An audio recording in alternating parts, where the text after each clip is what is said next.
Another morning. Papasok na naman ako sa trabaho. Negative 12 right now. Scary pa oh. Mainit pa rin. Mega love shoutout to all. Maganda ang snow. Nag-snow na naman. Kaya lang dahan-dahan lang ako dahil matigas. Ayan. Malapit lang naman ang lalakarin ko. So, heto. Oh, may aninong sumusunod sa akin. So, yan. 2 minutos lang. So, 2 minutes from my house to the subway. So, yung zebra, yung line na yan na black and white. Yan yung train. 2 minutes lang na lakarin.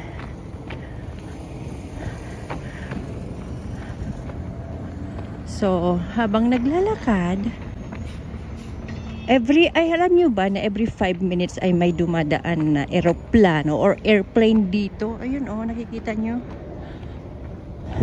Ay, lalakas na naman tong snow na to. So, kinakaya pa ng aking kamay ang hindi paghawak ng... Hi, good morning! Mahangin na naman. Mahangin, masnow. Ayan ang mga friendship. Ayan. Kabababa ko lang ng bus. Ito na naman. Another 2 minutes na lang. 2 minutes? 3 minutes siguro. Sa amo ko na. Hindi ko alam kung mabilis akong maglakad dahil na madulas kunti. Kung bilisan ko, nadudulas yung sapatos ko. O yan. Pang-kuan ko ito ng labong. Sa Ilocano, pang kugtar. Ano ba ang kugtar sa Tagalog? Basta sa English, this is my boots for kicking bamboo shoot. Ito na naman yung kamay ko. Okay, I will tell you bakit hindi ako nagga-gloves. Nagmi-mittens. Pag nasuotan na kasi ito ng mittens, agad-agad pinagpapawisan. Kaya pag naramdaman ko na yung lamig, I'd rather put it in my pocket. Oh, yan. Ipacket ko na lang. So, itong isa kong kamay, siya yung tagahawak ng cellphone. Tapos dito sa may pocket ko, may hinahawakan yan yung kamay ko. At the end of the video, ipapakita ko kung ano yung hinahawakan ko sa kamay kong nasa wallet. Ay, mali! Nasabi ko na nasa wallet. My goodness. Wallet? Ayan, nasa wallet. Mali. Hindi na wallet ang hawak niya. Okay, doon na lang ako sa kabilang kamay. O, yan. Andun na yung isa kong kamay ulit. Nasa kabila yung isa. Yung isa, yung hawak ko kanina, wallet. Pero dito sa kabila, may isa pa akong hinahawakan. Parating nasa bulsa ko yun. Pag ano to ito? Nahulaan nyo kung ano yung hawak ko habang naglalakad. Every morning yan. Hindi nawawala yan sa bulsa ko. Kailangan ko yun every day. Ayan, lumiko ako saglit dahil a bit early. Ayaw kong pumasok sa loob ng bahay. Kasi pag pumasok na ako, mag-start na ako mag-work. Which is hindi pa time. Gusto ko kasi pag pumasok on time. Ayaw ko yung early. Kasi pag early ka, hindi naman bayad ang early. Eksakto lang din ang babayaran. Di on time. Good morning, good afternoon, good evening world. Kyle Elkins ay magluluto ngayong gabi para sa akin ng adobong sitpo. Bawang, alam nyo ang sitpo. Soy sauce, kunti-kunti lang. suka. Wow, what is this? Masyadong malapot. Oyster sauce. Pampasarap.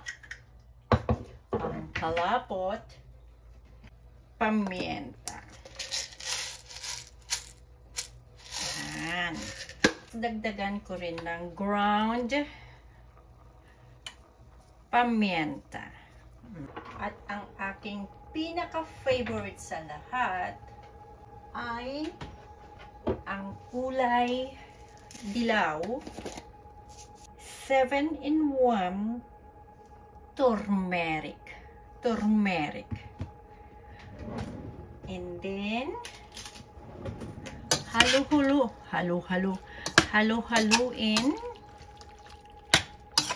ang setpu. Ang setpu ay in English squid. Ang tawag kasi ng asawa ko ito setpu. Hindi pa siya luto pero tinikman ko na. Masarap. Masarap na masarap. Lutuin, pakuluin, and then done. I-check natin mamaya. Sa other side, so here, meron akong kunti-kunti. Yan. Diba ba kunti para makita? Meron akong setpu pa rin. Ang setpu na to, lagyan ng pepper.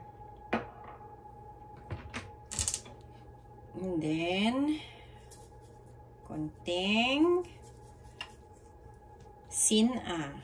salt. Asin. Setpu asin pepper. Haluin ng haluin. Or haluin ba yun? Yan lang. Malinis ang kamay ko. Okay, so ilagay natin dito sa air fryer. Okay, air fryer. Naka-preheat na yan. Ilagay yung pusit.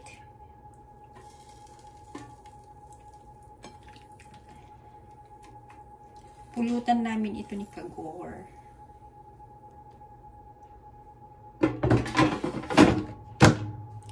Lutuin ng... I need to wash my hands.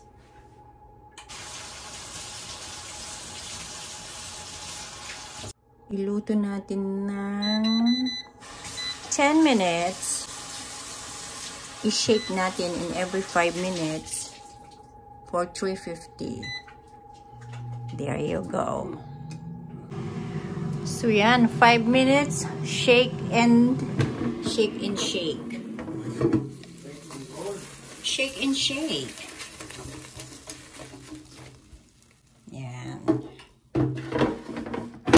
Another 5 minutes.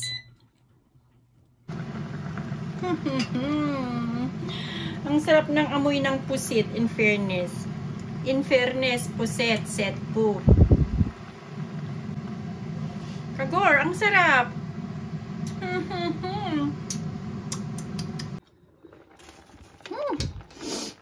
Ang bango. So, done. Luto na po yan. Ay, hindi makita.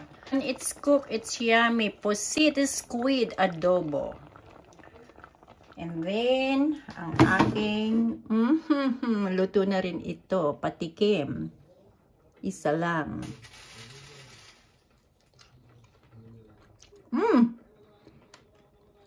Masarap. Pauwi na ako. 6:20 in the evening. Ipapakita ko na yung hawak ng kamay ko. Right hand. Sa kanang kamay, sa kanang bulsa. Na nandito sa bulsa ko parati. From morning hanggang makarating ako sa bahay.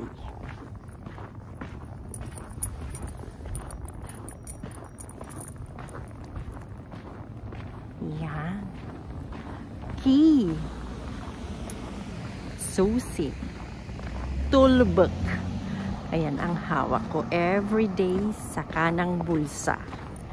Anyways, thank you again for watching and see you some other time. See you around. Bye for now.